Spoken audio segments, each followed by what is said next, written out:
Arslan tarafından yapılmış. Eskiden orta kısmında 12 tane kabartma resmi vardı. Yağmur etkisiyle şimdi 3 tanesi kalmıştır. Şu gördüğünüz tepe ise kale. Kale 363 yılında Bizanslılar tarafından yapılmış.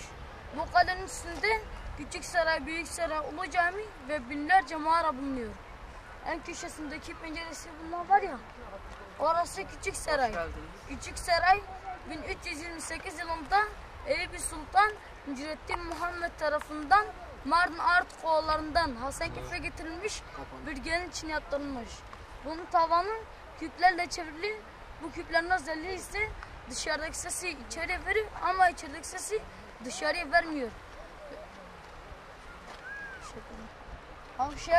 En yukarıdaki de Büyük Saray.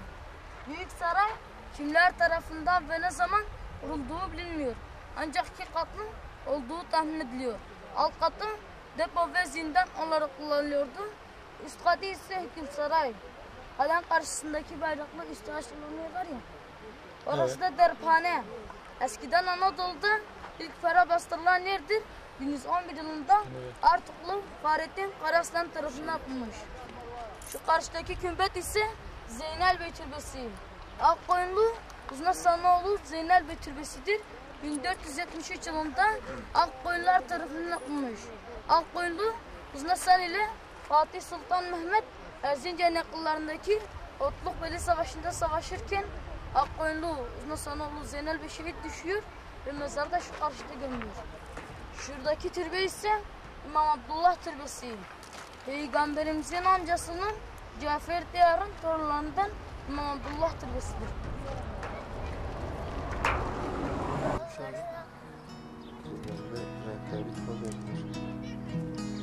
Renkler daha az canlı.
Müzik